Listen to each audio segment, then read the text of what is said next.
anybody there? It seems I'm all alone again. Does anybody care? This planet's empty. I see no signs of life.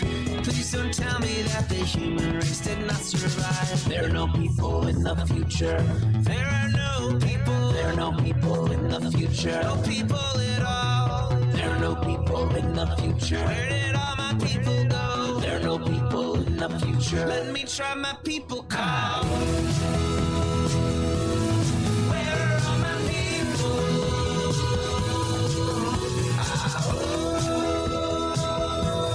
Where are all my people? I guess I'll fly away now. Hey, everybody. Welcome. Yes, it is. So we're getting a little echo here. Hold on. There we go. I think I got that taken care of. A little quirky here this morning. So yes, hello. Welcome. It is Friday, June 28th, 2024. Welcome to Raging Chicken's Friday Politics Roundup.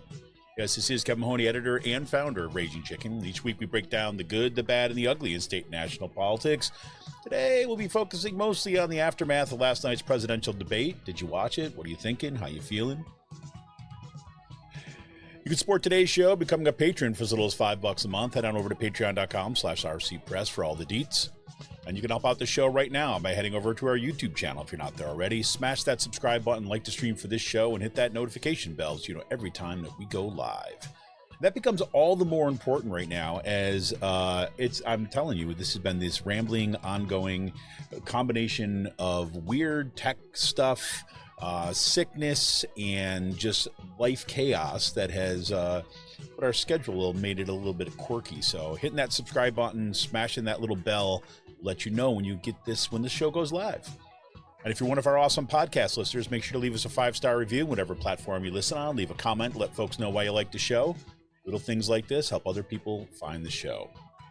For more PA Progressive Talk, tune in to the Rick Smith Show's live stream at 9 p.m. Eastern, his YouTube channel, Twitter, Facebook, wherever you get your podcasts. Check out the ricksmithshow.com for the latest across all the platforms. It's going to be important to be checking out Sisters of the Night Caucus podcast. The amazing PA women stirring the political cauldron behind this podcast rock the house. Yes, they do. And they know where the bodies are buried. Make sure to follow them on Twitter at The Night Caucus. That's at The Night Caucus over there. And subscribe to their podcast on Spotify, iTunes, wherever you get your podcast. And The Signal is the podcast from the Bucks County Beacon. The Signal is hosted by the Beacon's editor-in-chief, Cyril Michaleko, and produced by yours truly. Twice a month, The Signal will shine a light on the right-wing extremist currents streaming through Bucks County and beyond. Cyril invites guests who can provide insight, analysis, and organizing solutions so we can steer the community toward calmer, saner, progressive routes. Check out the buckscountybeacon.com. One more time. buckscountybeacon.podbean.com. Check out the podcast or get The Signal wherever you get your podcast. Most recent drop just happened this week is with Darren Lawston. He's, of course, the parent in the Penridge School District who sued the district because of its shadow banning of multiple books in the library, then lying about it, attempting to cover it up. It's a great interview with Darren. Please go over there and check it out. For all you gamers out there, the Game Inn, that's with 2 N's, the Game Inn is a Quakertown-based black family-owned gaming store. They're friends of the show. They've got everything from retro N64s, latest consoles, video games for all platforms, collectibles, action figures, Funko Pops, walls of Funko Pops.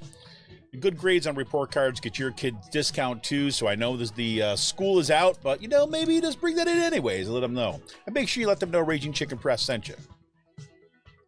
Got a question about a game, looking for something hard to get, they've got you covered. Check them out on the Facebook page and follow them on Twitter at The Game In. That's with 2 N's, at The Game In on Twitter. Shoot them a message or drop them an email at thegameinpa@gmail.com. And if you find yourself in the Kutztown area, you've got to check out the Heart and Hearth Deli and Smokehouse located at 466 West Main Street. That's kitty corner from the Kutztown University campus. The Heart and Hearth is an American bistro featuring barbecue and French-inspired fare, and it is mwah. And everything is locally sourced and organic. You got to check it out. Place is amazing. Colleen Fitzgerald, the chef, the proprietor of the Heart and Hearth Deli and Smokehouse, was just on 69 News, WFMZ 69 News in their morning show. Did a little cook up. Pretty cool. Special shout out goes to Jonathan Mann, who wrote our intro song, There Are No People in the Future. Check out all his great stuff and follow him on his YouTube page. You can check him out on Twitter at @SongOfDayman with 2 N's, @SongOfDayman on Twitter. And look, we want a progressive future, need progressive media, support Pull No Punches, homegrown progressive media today. Become a patron to Raging Chicken for as little as $5 a month. Go to patreon.com/rcpress. We're here for the fight, and we need you. Become a patron for the price of a good beer once a month. Help keep the media in the movement the media. Become a patron for as little as $5 a month or going to patreon.com/rcpress today. Well, welcome everybody. Shout out first goes to Emily. Emily, I hope you're going to feel better. Emily just said that she just posted she started off the summer with Lyme disease. Yeah, I just finished her antibiotics. So hope it goes well. Emily, shout out to you and wish you a quick recovery. My daughter had that not too long ago. Years ago, and then it's been apparently I've known this year alone I've known about 3 or 4 people who I've heard who got Lyme. Ticks must be really especially bad this year, and again, if you want to doom and gloom it like me, that climate change is only going to make this worse. So there you go. So there's a lot of stuff that we could talk about, and there's a lot of stuff going on in the news, but I thought today we just we could talk a little bit about last night's presidential debate. Now, I want to preface this by saying I purposely did not watch the debate last night. Okay, I thought about it, been thinking about it, and for a bunch of reasons, I find myself incredibly resistant right now to getting wound up in the same mode as the last couple elections for that matter. And I think some of that has to do with just my own mental health.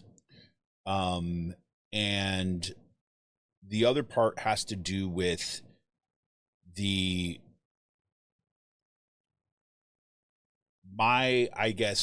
assumptions that I'm making about how the media is going to cover all this. We're going to cover this thing just like it's just any other old debate.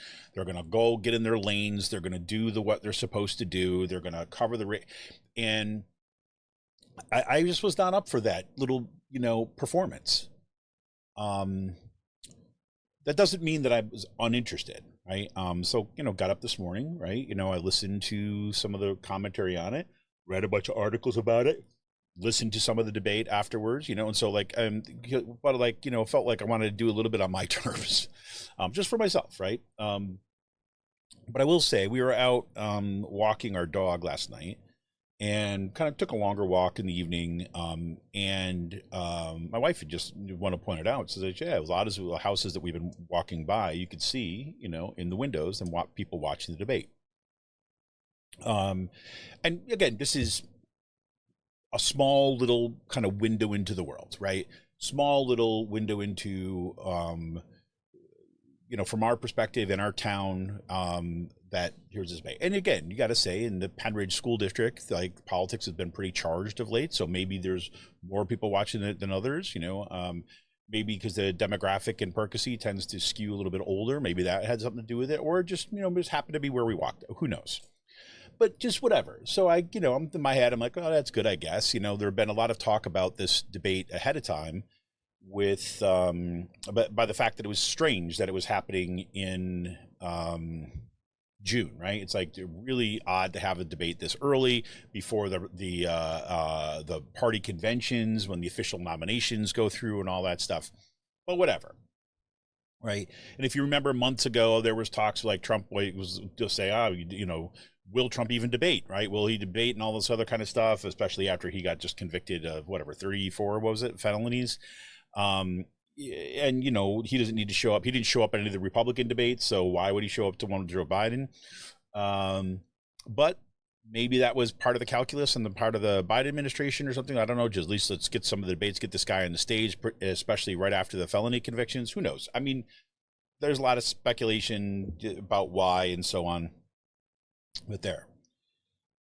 And I think in the mind of a lot of the at least the Democratic Party leadership, that Joe Biden basically had all he had to do is go out there and just hit the key points and not kind of come across as a disaster, and basically kind of tout his record on a few things and draw the contrast, and that was it. And let Trump be a lie. Let everybody else be reminded of how horrible this guy is. All right, let remind like how the lies he's going to tell, the conspiracy theories he's going to connote, the rewriting of history that he's got. I mean, all the stuff that Trump does, right? And just being an all-around horrible like individual, right? So all that stuff, I mean, the guy's convicted of a sexual assault now. He's convicted of 34 felonies. He's been found guilty of kind of business fraud. I mean, you name it. I mean, this guy's a disaster, right? He was a disaster for the country then, right? Not only is he a racist bigot and all this other stuff. And yeah, obviously he's got a very vocal minority of people that are kind of behind him because they share all those values. Whatever. So all Biden had to do up there is just be a human being that was somewhat competent. The one concern, of course, had to do with, and this has been one of the Republicans' kind of attacking points, has been about Biden's age, right? They're really going after him being old. So he had to get up there and kind of do what he did at the State of the Union address, right? Be a little fired up, right? Kind of like get a little kind of sarcasm in here and there. Become across as someone who's likable, right? And yeah, if it has to be likable as your grandfather, okay, it's likable as your grandfather, right? Well, anybody who watched the debate or saw clips of it or heard takes on it know that that is not what happened last night. By all reactions, here, this is a headline from Politico. I think this kind of captures it. The Dems freak out over Biden's debate performance. Quote, Biden is toast, someone was quoted saying. A lot of these kind of Democratic Party kind of strategists or even donors and this kind of stuff,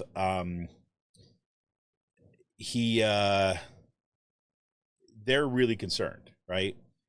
And I want to read some of the reactions that in some of the newspapers in kind of a minute, because like I was curious about how. I'd be honest with you, I could care less what Fox is going to say, because you know what Fox is going to say ahead of time, right? So all they were going to do is pile on. I'm curious more about the kind of midline sources, like the kind of more mainstream media sources and so on, just to kind of see what they're at.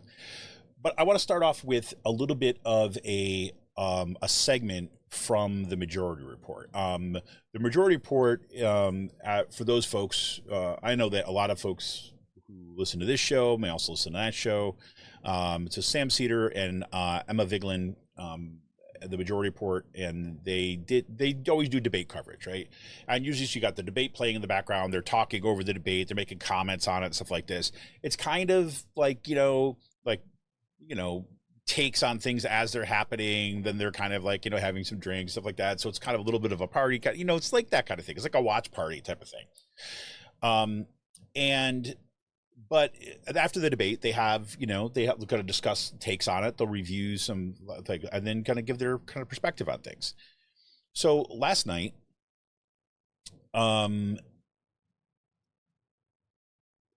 they had, let's see if this is the spot.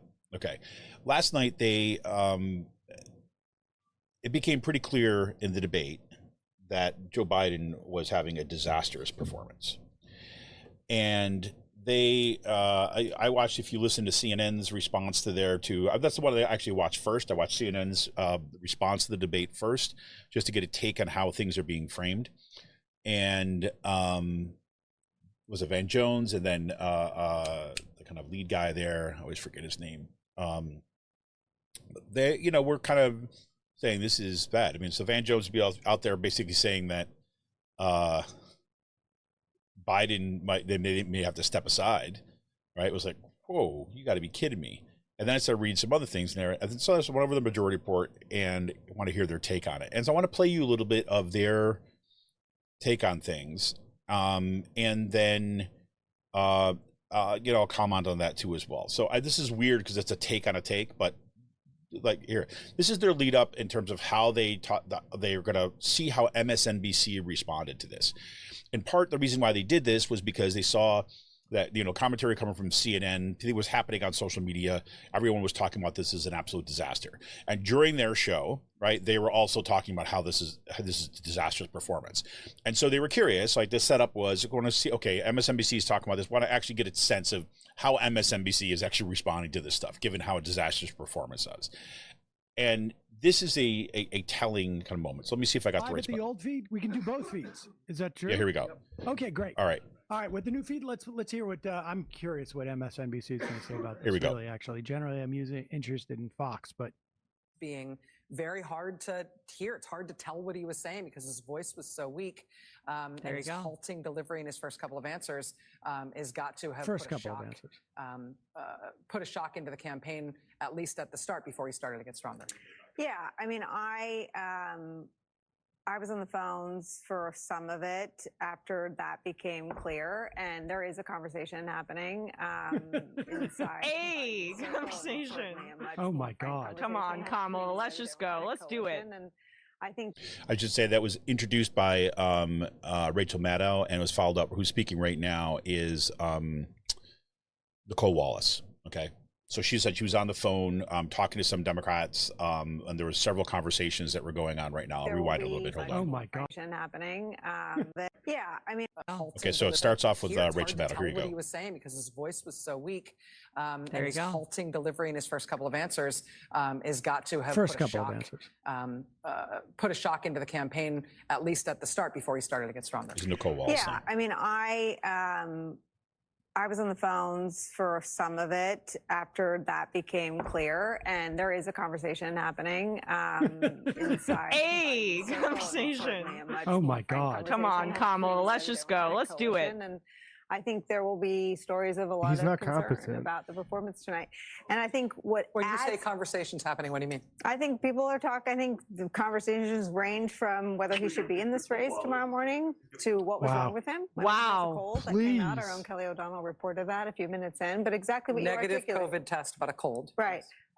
So those things were, I mean, the reason reporters were reporting on the cold have was the because of what same you cold articulated. next time. I mean, the voice was very, very soft. It wasn't the Joe Biden performance of the State of the Union. It wasn't seizing a moment to get on the offensive on immigration. It wasn't or anything. Joe Biden on the offensive on the January Democrat Party's not ready to 6th. go on the It offensive wasn't on Joe immigration Biden on the unless their name offensive on is abortion. Castro. His two, I got 25 texts during this debate, and all more or less tonally, but ranges from sounding less crazy get your as he passport lied, as ready. often as he breathed. The debate. You're too sober for moderators this. Did not. Maybe we should have had fact Jill check Stein in one this thing. debate. He did give Joe Biden Wait, hold on, When let's- Biden loses, he didn't do Israel's much no of that longer the either. issue. They It were in is Bobby not our Kennedy's job register. to tell He's people what hoarse. to see and hear, Exactly. But I think what Exactly. I heard from the Biden aide is we can't. If you had Bobby Kennedy been in there, at least Biden would have seemed like, oh well, this voice is not that bad. Negative COVID tested and a slight cold as well, so I understand. So there you go. So you get a sense, and this is you hear Sam Cedar and Emma Vigeland kind of talking over Nicole Wallace kind of a bit there toward the end, but you heard their wows. Right, you know, they purposely turn on MSNBC to kind of get a sense of, okay, how is this going to be spun into something good, and instead, not. So that's Nicole Wallace. Now, if you know Nicole Wallace has been vehemently anti-Trump, but Nicole Wallace is a Republican kind of strategist, right? She was the communications, director. She worked in communications for the George Bush administration, George W. Bush administration. She's been a Republican kind of operative here. I have to say, I have always really liked her as a commentator from the Republican side of things, because I've always respected her willingness to not just go to the spin, right, and to break with, say, Republican orthodoxy. And that's become even more apparent as you kind of move into the Trump era. But having said that, she's still kind of Republican. So you could basically listen to what she's saying, say, okay, this is the Republican side of it, but that's here. So now what happens, they turn to Joy Reid. Now, Joy Reid is pretty I've always seen her as one of the strongest boosters of the Democratic Party. She is Team Den, Team Blue, right? She's frustrated the hell out of me in the sense that like she would seem like there's been like multiple times which she is more than willing to just like get on the Dem side regardless because they're Dems, right? And to do all that kind of, but that's changed a little bit around some of the stuff around Israel and Palestine coverage. That's been kind of interesting. Kind of on race questions, she's generally kind of really good. But she's been kind of like strong team player, right? But here's Joy Reid in her response. Exactly. At least let's see me get ahead here. Okay, here we go. It seemed like, oh, well, this voice is not that bad. Negative protest and a slight cold as well. So I understand here's not Joy Reid. Feeling well. And, you know, obviously, that's Joe Biden too on PC for Joe Rogan show stutter. Yeah, Sam, don't. Wait, I am curious what Joy has to say. To mitigate the way that he speaks, and you can understand it, and we've observed him for a long time. That said, I too was on the phone throughout much of the debate with Obama, world people, Democrats. Old Brendan said, I thought he was great. Operatives, campaign operatives. My phone really never Joy's earned my respect recently with all of her Palestine coverage. The universal reaction was somewhere approaching panic. The people who were texting panic, yes, good. Very concerned about President Biden seeming extremely feeble, seeming extremely weak. And, you know, I'll just reiterate what I said earlier. President Biden had one job tonight, and it was one primary job. And yes, it was to don't mitigate be Trump's, as old as you are, and all of those things. But he had to settle his own party. Turn he back needed time. to settle Democrats. Democrats, you know, they always talk about Democrats are bedwetters and Democrats are always panicking. Yes, Democrats are always panicking. They're always scared, right? They're always thinking they're going to lose. Democrats are very Obama. pessimistic. This is Pretty just neurotic. who they are. They're neurotic. But Joe Biden's job was to reassure them tonight. His job was to calm his party, to make them feel that, yes, I can do this. I have 4 more years in me. I have the ability and the stamina and the strength to do 4 more years. He did not do that. He did the opposite of that. He made them more panicked. The people who were texting me were even more panicked. They actually expected it to be better than it was. I did too. And now they're in I won't say a full-fledged panic, but it's getting there. I know the people that you're talking to are expressing. I want to hear what Morning Joe says, right? I mean, this is the one. Okay, so that's Joy Reid, and Joy Reid is again, she's very, very close to the Obama folks. You know, not just like the Obamas themselves, but that kind of world and people that were kind of around it. And she's even saying that people were panicked there. What comes up further in this discussion is that there's actually, you know, there's been discussions about kind of replacing him at the convention and things like this. And I, you know, and I got to say that there's, that's a little bit, I mean, it's like too little too late. Now, look, I'm not saying that thing, but like, I mean, what has got to be said at this point is that Biden really produced a moment of panic or crisis in the party leadership, right? I think in the party leadership and the people who are really plugged into what's going on here. But I would also suggest that if there are people who did watch last night, who are only marginally kind of watching politics right now, and don't pay attention to all the kind of policy issues and differences and things like this, objectively, I think they would look at Biden's performances as dismal and concerning. I want to give you a sense of what I thought USA Today did a kind of like reaction story to that by interviewing a bunch of voters. And I want to read a couple segments of this. I mean, their article was painful in quotation marks. Swing state voters react to Biden-Trump presidential debate. It's a voter in Nevada compared President Joe Biden's performance to elder abuse. A voter in Georgia was so disgusted with what he was hearing from the Democratic incumbent and former President Donald Trump that he quit watching, walked to the liquor store and bought a 6-pack of beer. Another voter in Wisconsin called it a painful experience. Americans reacted to the first presidential debate of 2024 with a mix of exhaustion, trepidation, and disgust. The face-off between the current president and his predecessor was the earliest televised debate in American history, taking place before either man has officially declared the party's candidate in the National Party conventions. Some people were reacting. They was like, I mean, if you watch, I mean, I watched a good chunk of it now. They're swinging insults back and forth. Like, for example, you have the morals of an alley cat, Biden told Trump, citing former president's sexual escapade with the former porn star Stormy Daniels. Trump called Biden the worst president in history and kept referring to his opponent as a liar who's unable to tell the truth. You're a whiner, Biden told Trump, referring to his refusal to accept the results of the 2020 election. You can't stand loss. Something snapped in you when you lost last time, right? And kind of it goes on. There's this part here that I want to, so good luck. Okay, yes. Voters attending the debate watched the party in Wisconsin's liberal bastion, the capital of Wisconsin, lamented the choice in front of them. Noah Anders, 24, grimaced when he asked what he thought about the debate. Quote, it was a painful experience to sit through, unquote, Anders said. Neither candidate inspires our country. Anders, who will soon start law school at the University of Wisconsin, and the debate said the debate left him with concerns about Biden's cognitive abilities, but that he also questions Trump's mental acuity. Quote, to be president, you deal with a lot of tough issues. I don't know if they have the ability to navigate the nuance and hardships of the job, he said. Good luck, America. Right? Now those are just because some of the reaction stuff. And these are relatively people who are, who are kind of relatively plugged into as well. What I wanted to give you that one particular reaction for, because I think that, at least from my sense of things, that could very much be the biggest takeaway of this debate. There's some other things that, I don't think I'm going to play too much of the majority report coverage of this or of stuff specifics from the debate at this point.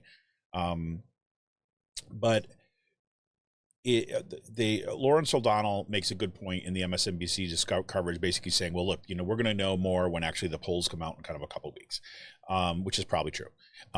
Chris Hayes makes a point that basically says, well, look, you have two jobs in kind of, say, when you're president, right? One, when you're actually the president, it's about kind of making decisions.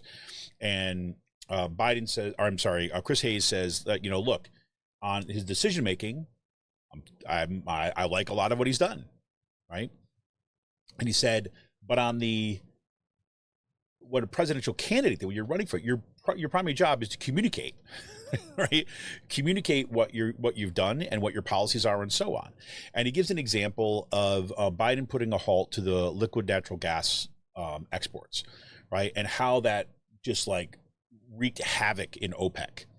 Right, and was basically an action that was taken by the U.S. president, right, or the U.S. presidency or U.S. government to have a direct impact on oil prices and OPEC's control over oil prices that we've been kind of, for the longest time, we've been kind of subjected to. Globally, like OPEC has controlled all of that stuff. And so it's not a market, right? It's not just like a free market as we imagine. No, it has to do with kind of when things are released and so on. So Biden did that. And what Chris Hayes then says is, but Biden should be the one out there. He's like, when we cut stuff up for our show, we talk about that on our show, we got all these reactions. I had no idea he did this, right? It's like, so you might have a policy like that was passed. And if you are somebody who's like paying very, very close attention to politics, that was passed. But the job of the American presidency is then to communicate that, or communicate what those policies are, right? Sam Cedar goes on to say, look, he's like, this debate, this debate is not going to change my mind, right? And I will echo that, right? Let me be 100% clear, right? If this is who we have going in the fall, I mean, let me put it this way. Regardless of who we have on the Democratic side of the ticket, I will be voting for that Democrat as opposed to Donald Trump. I want to be 100% clear about that, right? And I will also say, though, in the same note, that it is a defensive vote. It's this further slide into authoritarianism, or to keep the door open for democracy just kind of for additional 4 years. I think at the very baseline, though, we have to be clear-headed in the fact that this shows you the weakness of Democratic Party leadership, especially when it comes to the refusal, right, to create a strong bench, right? If you remember back in the back in 2020, there was a lot of discussion. Say Biden saw that he had to go in and be basically like the placeholder presidency, like he had to ensure to protect democracy, right? And there was kind of what's probably spin at this point if you look back at it, but what there was, you know, people suggesting that Biden really sees himself as a one-term president, right? That he wants to kind of like be the stopgap, and then so make sure that we have kind of the strongest candidate possible running in 2024, right? I think most people who pay a lot of attention to politics thought that was utter nonsense, that that's not the way these people work and function, that once they get into power, they don't want to leave, they want to keep it going. So kind of saw that going, and saw that for what it was. And it turns out absolutely true, right? There was no attempt whatsoever to actually kind of build a secondary possibility. And that's now, you know, coming to bear at this point. Now we're starting to kind of really see what that means. So anyways, so I want to, you know, that was clear. And Sam Cedar makes this point too. And he said, it does, I think probably even more generous in some sense that, you know, that I can sometimes be, but I think, right, to say, you know, look, ideologically, if you look at the decisions that were being made, right, he kind of follows off Chris Hayes as part of the decisions that were being made. Ideologically, this is one of the best presidencies for, say, progressives in at least my lifetime. Look at what's happening with labor, not just in terms of the policies that have been passed, but for example, the strengthening of the National Labor Relations Board, right, to be more pro-worker. We saw, like, again, the biggest climate bill passed in U.S. history, again, nowhere near what it needs to be, right? But then continuing to push these, the implications of these policies, the ramping up of antitrust by beginning to go after some of these things, by putting Janet Yellen in the office. There's a whole bunch of things that we could put on here. But poll after poll shows that when you ask people, and you tell them about the climate policy, you tell them about the kind of all these, they don't know about it. And I think part of that is a function of the poor communications of not just to Joe Biden, but of the Democratic Party leadership as a whole. Like really not having a strategic communication understanding, a strategic understanding of communication, or how you actually kind of continue to ramp up these, put these policies out. And we've talked about this before on the show, so I'm not going to belabor that point. So ideologically, this is one of the best presidencies just in terms of policies that were passed during this period of time, right? Now, that the little caveat with that has to be that most of this was not put into law. It had to be about how existing law was being enforced. Right? It had to do with some policies. Yes, some of it was law, but then how the policies were enforced and how the laws were enforced and how they were kind of carried out in the executive, all that kind of stuff. And so some of them are less durable than others, right? So in other words, once a Democrat leaves office or Biden leaves office, right, that next president's coming and could reverse those things, right? Because some of those things are done through executive actions and so on, right? Now they're harder to do, they're harder to reverse those actions because it turns out that they're popular. Right, and they've already had impacts. I mean, even if you just look at the number of electric cars that are on the road now, right, that's a function of that. If you look at the kind of what's sales and induction stoves and some other things that were part of the Inflation Reduction Act, right, what do they call it? That huge climate policy, that's all increased. You look at auto manufacturers, for example, like Hyundai. Right, who is Hyundai for the past 2 years? They've had the best electric car, right? Been voted the best electric car. Won awards about this for 2 of the different cars, 2 separate years. They're opening kind of manufacturing facilities in the United States so that more Americans can qualify for the rebates for the electric cars. Right, a lot of good things that are going on.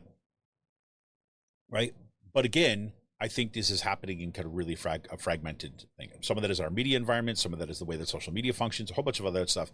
But it also has large component that has to land on the back of the Democratic Party leadership and their lack of a really effective communication strategy, right? Simply going and talking about how Republicans are bad or how Donald Trump is bad, that is not enough, right? We've talked about Anat Shenko-Rosario on the show. She's a communication specialist, and the way that she refers to this always as you need to kind of build a better tomorrow, right? You need to kind of build that future. You need to kind of not build the better, show the see, I just said it wrong now. Show the beautiful tomorrow, right? Show the beautiful future, basically. Like, you need to have that picture. You need to say this is where this is going, so that it begins to kind of so people. Everyday people have a place to put these different policies, right? This goes back to the way that kind of framing works, right? When you talk about cognitive framing, when you're talking about the way that communication functions, if you do not have a frame of reference in the way that you think about the world, right, then you will experience these disparate kind of components, these different policies in these cases, just as kind of like fragments that are out there. You don't understand, right? I don't mean that people are dumb. That's not my point. My point is that there's no place to put it. So it comes across, it doesn't fit into a coherent understanding that we begin to see it kind of coming together. You have to build the frame as well as those individual policies, right? So when I say that, you're putting someone on the National Labor Relations Board that is going to be pro-worker, right? That should immediately fall into place with like, oh, look at Starbucks was finally brought to the table, and now they're actually negotiating with their workers. Look at the kind of uptick in union activity. Look at these workers who were kind of who got their jobs back, like, because found out there was abuse, and that had everything to do with these decisions that were made by the Biden administration, right?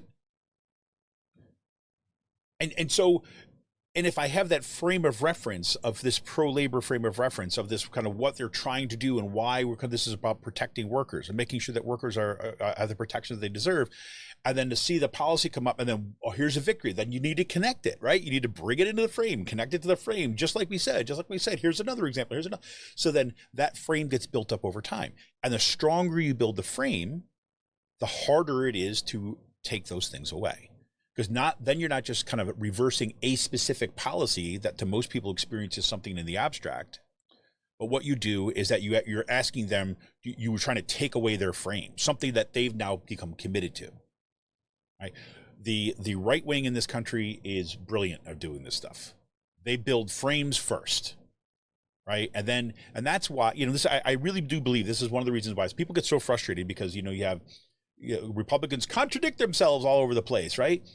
But they don't when it comes to their frames, right? They don't come to their frame. What they do is they build a strong frame, right? Whether it's racist frames, whether it's religious frames, whatever it is, where people are beginning to think in those terms. And then they try out messaging. And yes, a lot of those messages and those articulations may be contradictory.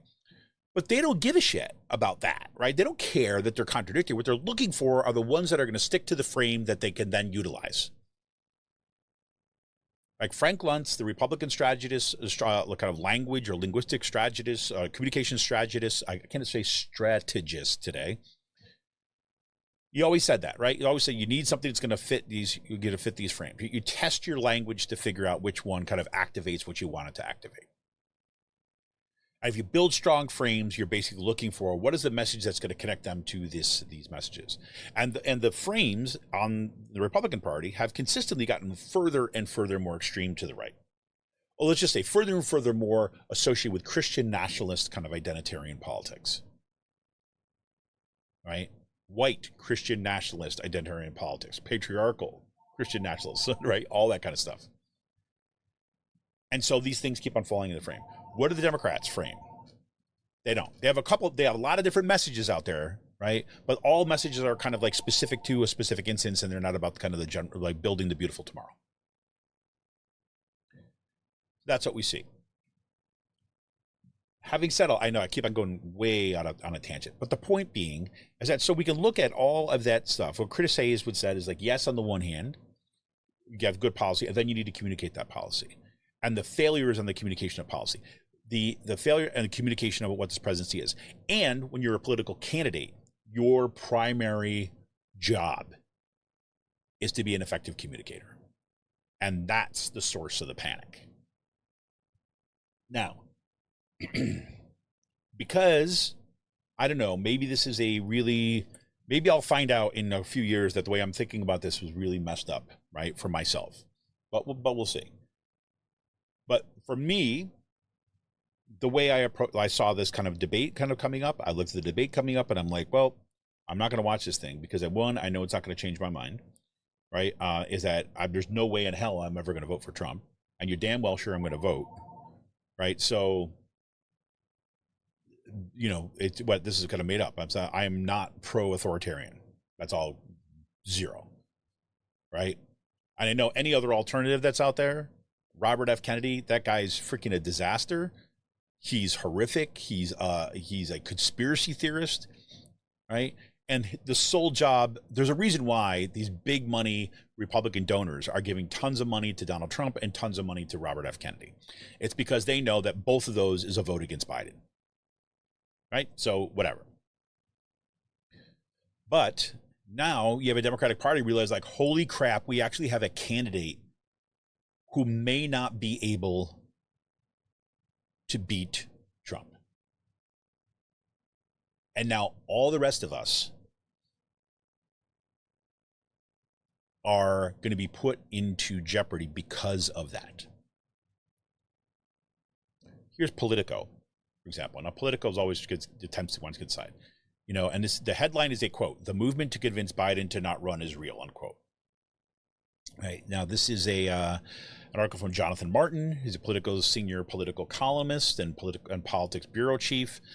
Here it is. So I'm going to read you a little bit of this one. So this is from Politico. One House Democrat said he spoke for others in the wake of the president's stunningly feeble debate performance on Thursday. Quote, "The movement to convince Biden to not run is real." Unquote. The House member, an outspoken defender of the president, said that the House Minority Leader Hakeem Jeffries and Senate Majority Leader Chuck Schumer shouldn't consider, quote, a combined effort to nudge Joe Biden out of the race, or should consider a combined effort to nudge Joe Biden out of the race. Crestfallen by the president's weak voice, pallid appearance, and meandering answers, numerous Democratic officials said Biden's bet on an early debate to rebut unceasing questions about his age had not only backfired, but done damage that may prove irreversible. The president had, in the first 30 minutes of the debate, fully affirmed doubts about his fitness. A second House Democrat said, quote, "reflection is needed," unquote, from Biden about the way ahead, and indicated the private text threads among lawmakers were even more dire, with some saying outright that the president needed to drop out of the race. A Democratic lobbyist close to many party officials also invoked Jeffries and Schumer, quote, "will they do something," unquote, before noting, hopefully, that Jeffries and former President Barack Obama are holding a fundraiser for House Democrats in New York on Friday.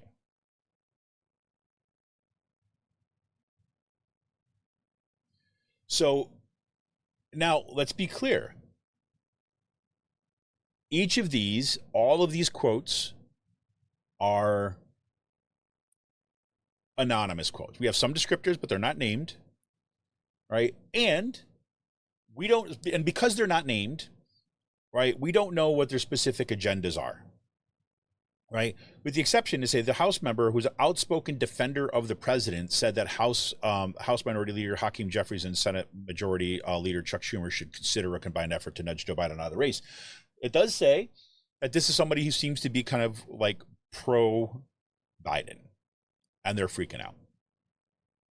Okay, it's like Washington Post. Here's the headlines in the Washington Post. Quote, for one, this is an analysis piece. This is not kind of a descriptive headline. Can Biden recover from his damaging debate performance? Analysis by Dan Baltz, right, a chief correspondent. So here we go. Quote, "There was only one question on the minds of Democrats as they awoke Friday after what many of them judged as the worst performance by a presidential candidate in the modern history of politics. Quote, can President Biden recover? Other presidents have stumbled in debates, but not quite like what happened to Biden on Thursday night. His overriding goal was to dispel doubts that he was too old and too frail to lead the country for another 4 years.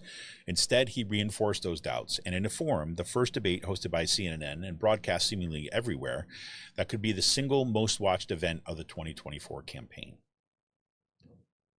Biden has time to recover. This debate was the earliest in history, and the election is more than 4 months away. Normally an eternity in politics.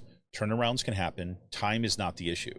But this is not a matter of simply changing campaign tactics or producing a clever new ads. His advisors can help. They can offer ideas, but this mostly falls on Biden's shoulders. And then he goes on to say, it's not as though Trump had a stellar evening. Far from it. He sought to tell voters that things were better when he was president, but in his own performance, he was the same Trump who was turned out of office in 2020, the same Trump the country has seen for nearly 9 years, perhaps even an exaggerated version. The former president lied his way through the evening, spewing statement after statement that he had little or no basis in fact, one wild claim after another. He blustered his way through pointed questions about the January 6th, 2021 attack on the Capitol, and he declined again to say that he would accept the results of the election if he loses. But it might not matter, thanks to the damage Biden did to himself. The president won many of the substantive exchanges. His performance grew steadier as the debate progressed, but first impressions matter. And for Biden, they were worse than many Democrats had feared. And though he improved as the evening went on, there were enough stumbles, pauses, mixed up words, and blank stares throughout the debate that those first impressions could stick. That the two men dislike one another is well known, but their exchanges became increasingly nasty and personal as the debate progressed. For many watching Thursday, the 90-minute debate was a reminder of why so many people are so dissatisfied with the choice they are being given. But unless something changes, this is the choice. And there you go, right? This, again, we've talked about this again and again. The biggest problem is like, look, the biggest problem of Biden is not the quality of the policies, right? That is not it, right? Although I have to say what's happened with, in Gaza and what the Biden administration's position on Gaza, that has done significant policy damage, right? Has done at a policy level, has done significant damage to his support in the base, right? Especially among younger voters, especially among people of color. I mean, he's been horrible. And, and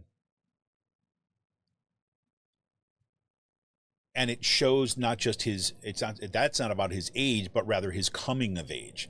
That is what he's still kind of like stuck in a particular frame that was kind of, built up in the 80s and 90s. And this is causing severe damage, right? Oh, you got to be kidding me. Emily just said the Chevron decision has been just overturned by the Supreme Court. Holy crap.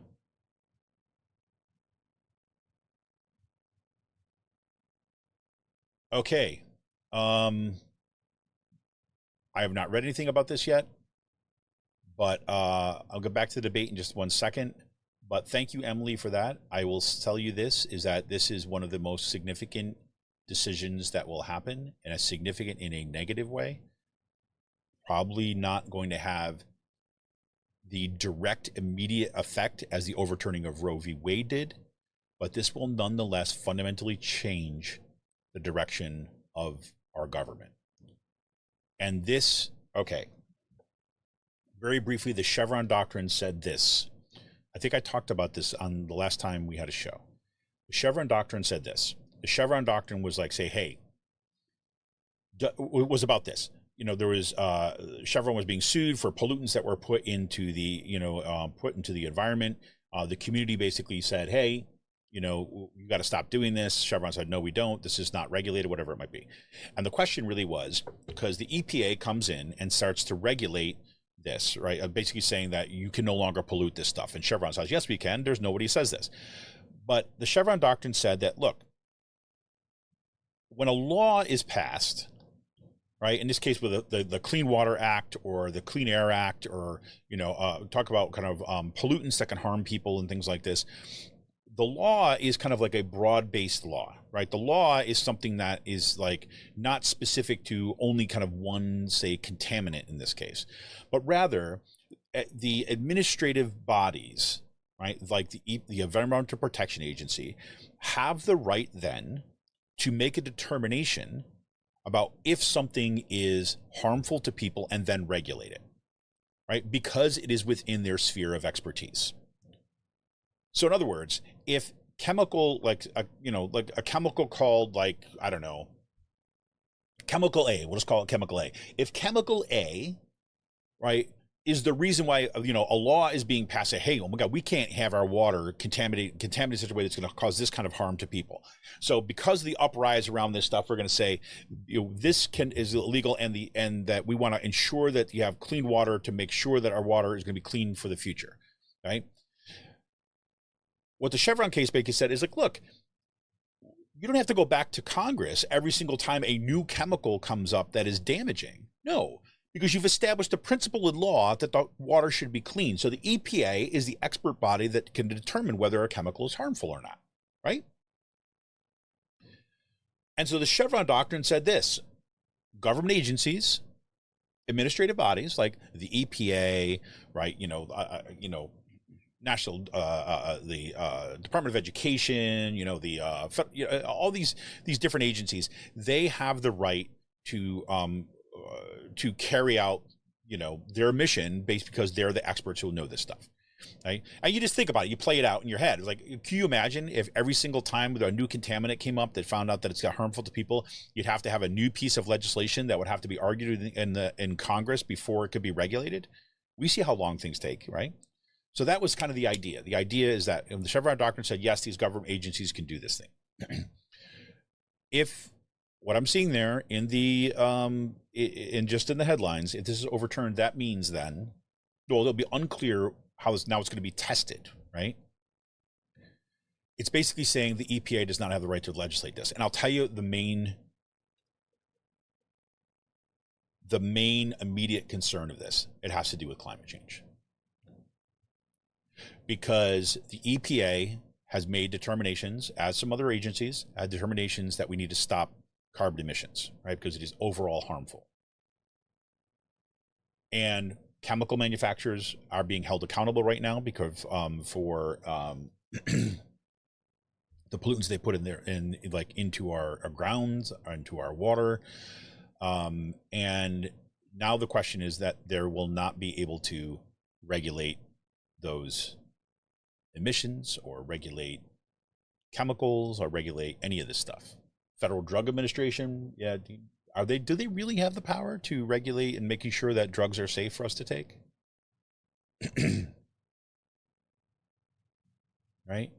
Remember that whole idea during COVID when everyone was when the right wing was all crazy about, hey, we should just take these horse pills and that will cure COVID, right?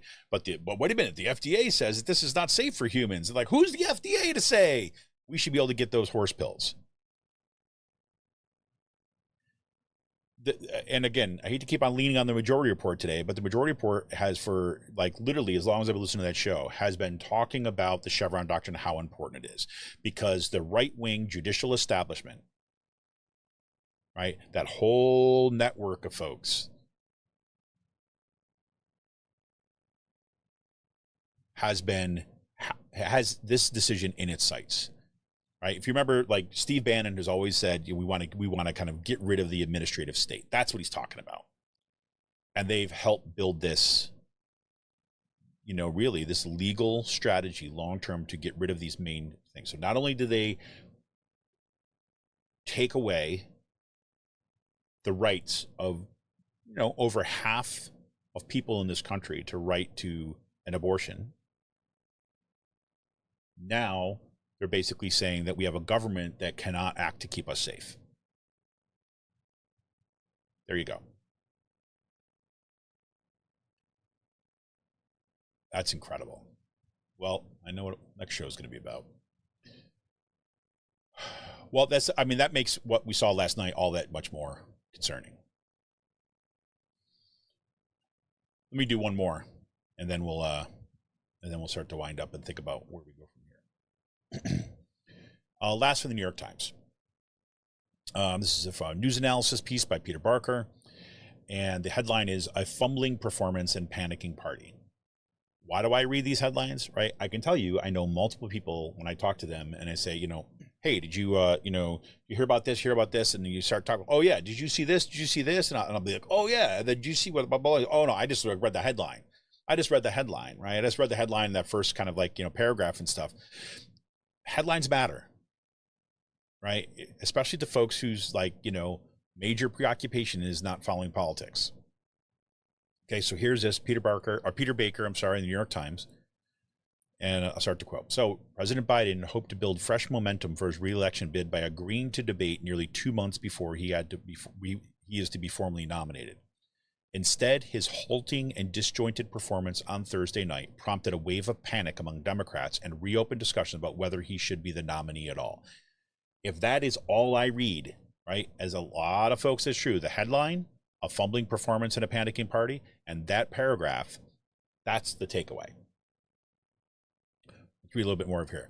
So over the course of 90 minutes, a raspy voiced Mr. Biden struggled to deliver his lines and counter a sharp, though deeply dishonest former President Donald Trump, raising doubts about the incumbent president's ability to wage a vigorous and competitive campaign for 4 months before the election. Rather than dispel concerns about his age, Mr. Biden, 81, made it a central issue.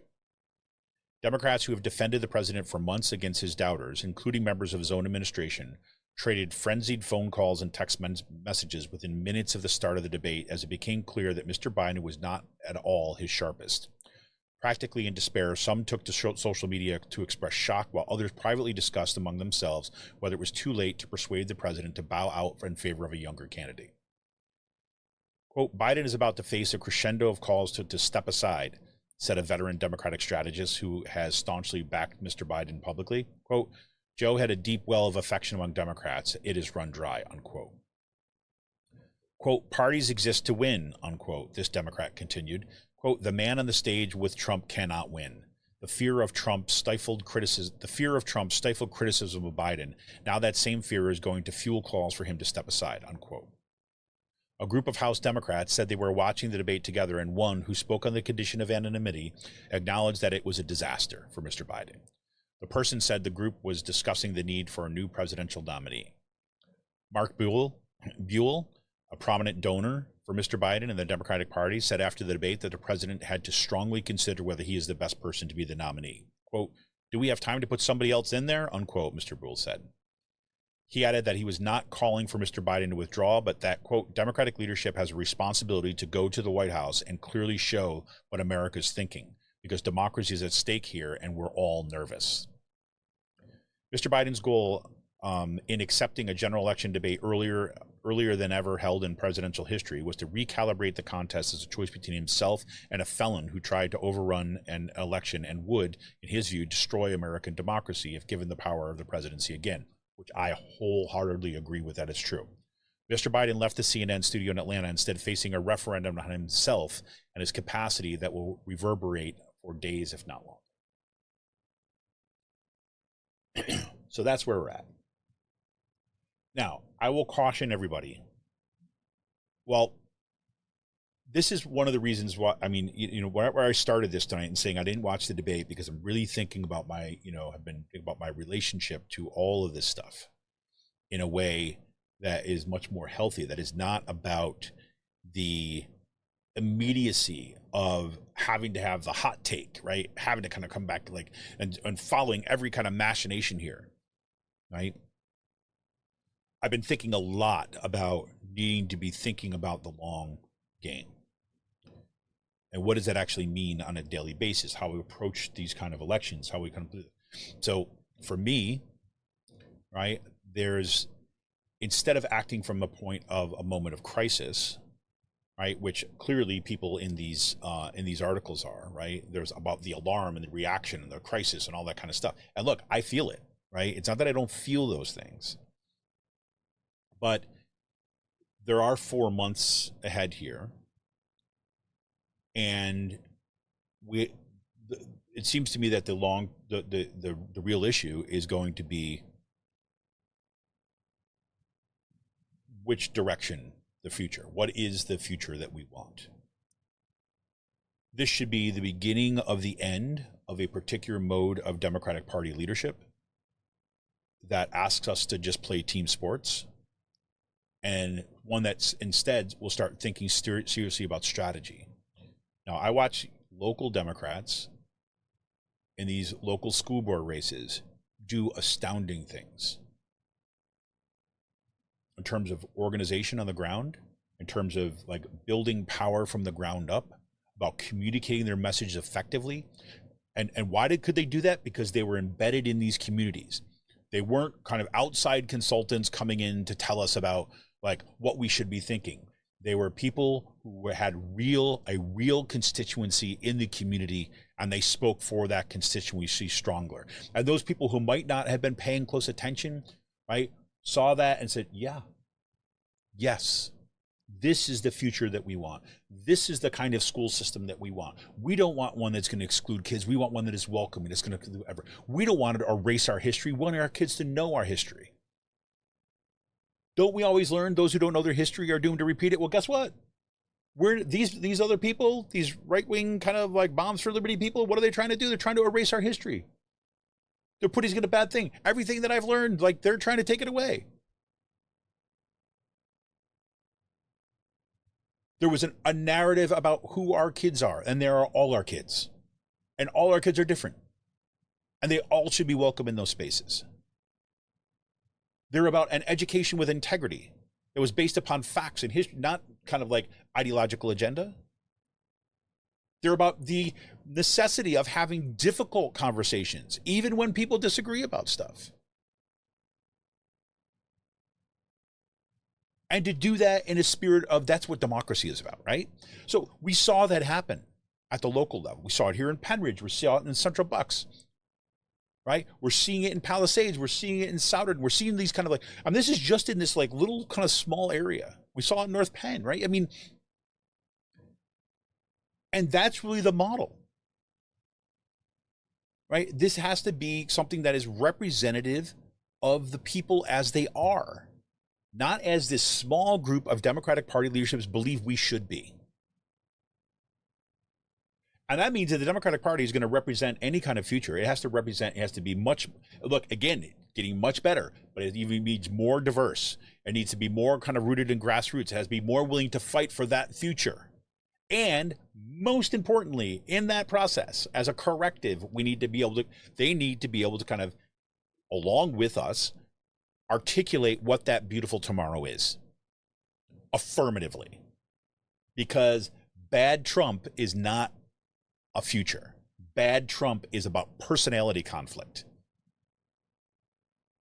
It's about the freaking destructive celebrity culture that we have in this country, that we look to kind of like the leader to solve our problems instead of demanding that the leader do what we want them to do.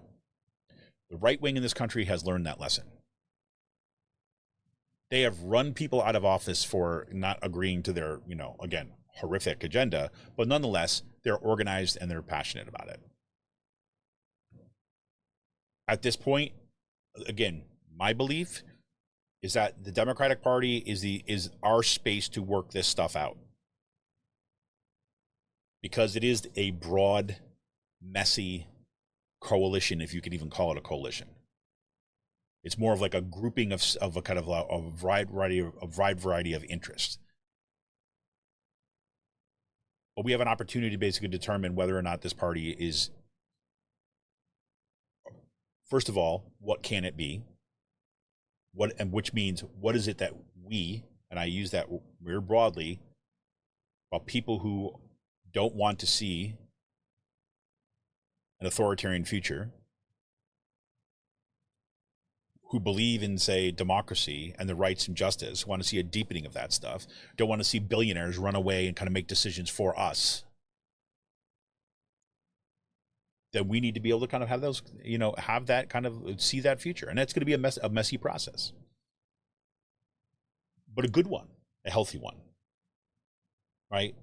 One that actually echoes the kind of demands that parents and community members were making about what our schools should do. And it would be, I think, super healthy for Democratic Party leadership to take a page out of the playbook of those parents and community members who organize at the local level in the school boards about how you actually do this, how you develop a message, what you do in order to kind of see like you're willing to fight for that beautiful tomorrow. We shall see, I say. Now look, and now having said that, I can't as much as I see what I've seen of the debate, what I'm seeing in this commentary, all of this is really problematic. I mean, it should be a cause for concern. However, crisis, I'm not so sure. I think that, look, I'm actually agnostic about whether or not they should find a new candidate to run, or Biden should step down. I see the practical problems with that. Right? Is that who?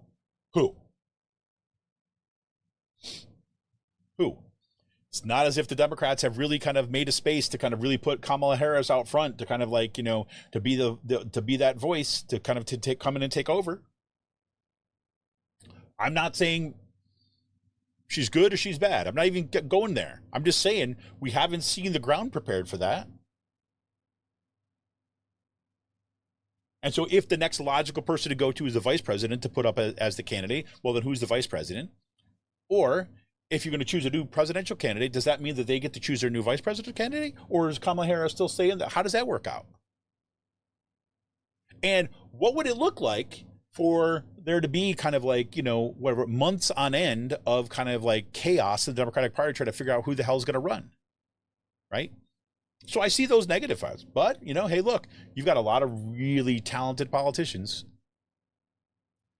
You've got a really talented younger politicians who would freaking make mincemeat out of Trump.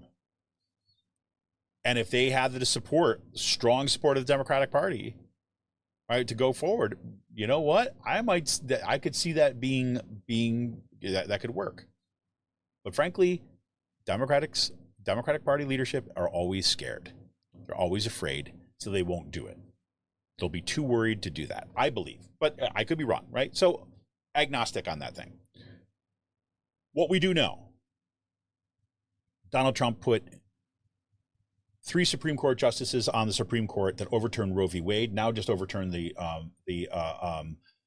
Chevron doctrine, has wreaked havoc, one thing after another, with our kind of the Democratic base, legal base for kind of promoting democracy.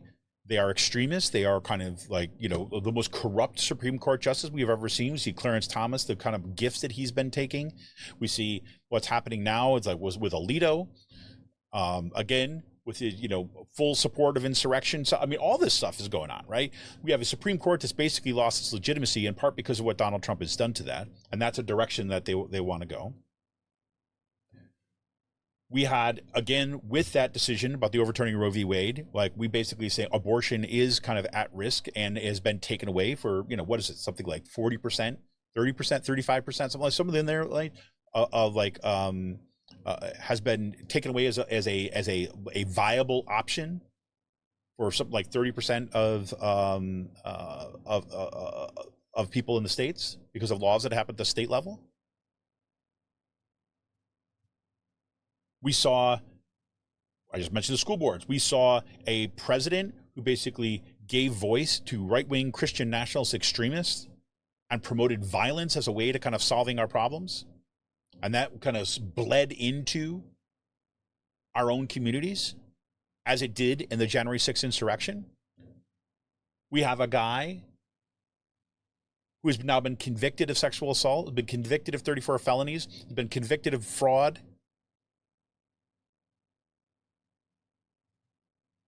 People frequently remind me of this, that, like my wife will remind me of this and other friends will remind me, is like most people don't look at those things as good things. There is a very vocal minority that are deeply problematic and are a significant challenge for the future of this democracy, to be sure. But those are not the values that are held by most people. The question is how do you activate one to make a choice for Joe Biden when Joe Biden has performed so poorly? That's the challenge. And part of it is a reminder of what's been taken away. But then we have to think about what is it that we want. I happen to think a lot of that has to do with like, what's the tomorrow we want our kids to be growing up in? With that next generation. How do we want to spend, for those of us who are older, how do we want to spend our end years. We want to see our Social Security taken away from us so that we'll kind of spend the last years of our lives in poverty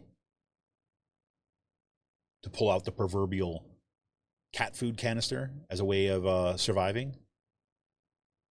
Do we want to have to be, as older folks, as older Americans, do we want to have to burden our children to taking care of us because that is the only option? When we get sick, do we want to be able to kind of get help? Because the medical system as it is now is a freaking joke, and you all know it. I know it.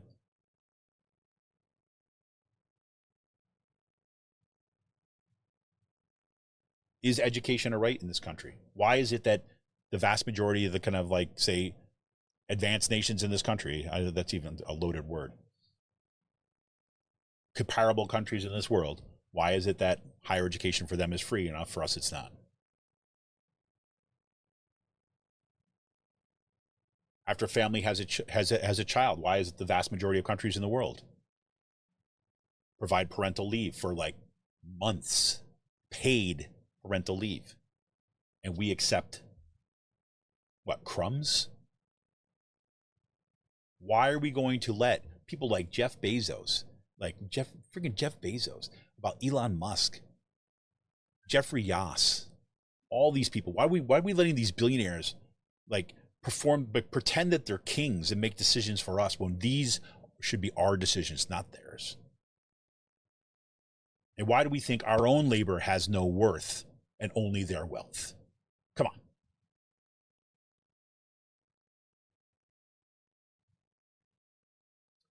So anyways, that's where we're at. So this is going to be quite a day, quite a week, quite a 4 months, and we'll see where we go from here. So again, love to hear your kind of additional thoughts. Feel free to shoot me kind of emails, ragingchickenpress@gmail.com. Hit me up on social media, although I've been a little less present on social media as of late because, it's a shit show. Yeah, good luck. But for now, I wish you all a good weekend. I don't know if it is exactly where you're at, but I woke up this morning, was pleasantly surprised that it felt like nice outside, right? As opposed to the craziness that we've had so far. I'm really excited. It's been a cool couple of weeks. My son is actually on a school trip in Portugal and Spain, and he'll be coming back on Tuesday. And I'm so thrilled that he's doing it. He seems to be having an awesome time. I'm enjoying the first 2 episodes of House of Dragons, and I have to apologize to everybody who's listening to my show. Last time I had was 2 weeks ago, and I was really excited about the startup of the House of Dragon, but instead of saying House of Dragon, I said Rings of Power, which of course that doesn't come out until August, and for whatever, my brain was referring to the right thing but saying the wrong thing. And so I got these messages both on Discord and then emails and messages. They're like, hey, wait, that doesn't come out in until August. I'm like, what? I'm like, oh my God, I can't believe I said that. So my apologies if I got everybody really excited. And then but House of Dragon has been cool. Yeah, I love it too, Emily. I'm just, we'll see. The first episode, I thought, okay, this is great. Second episode was really kind of, I think, setting the stage for what the drama is going to be coming out. So it was a little bit of I thought kind of like I don't know, slower is the wrong word, but it had a shift in direction that I thought it was going to go. So we kind of slowed down a little bit. I love the first season. And so I hope the second one does well too. So love to see and hear what you're reading, what you're watching. And hopefully we're going to get that culture podcast going soon. That Amy and I were talking about before. Amy Connect and I were talking about doing something to review what's going on and stuff. And I've just been a scheduling disaster lately. So anyways, thank you all for kind of tuning in. Thank you for all listening. Thank you all for all the support you showed over the years. And let's get to it. All right. All right, everybody, this is Kevin Mahoney, editor and founder of Raging Chicken. If you want to help us out, you can head on over to patreon.com/rcpress. You get all the details. Yes, everybody, have a good weekend. We can do this. Let's do it. See ya!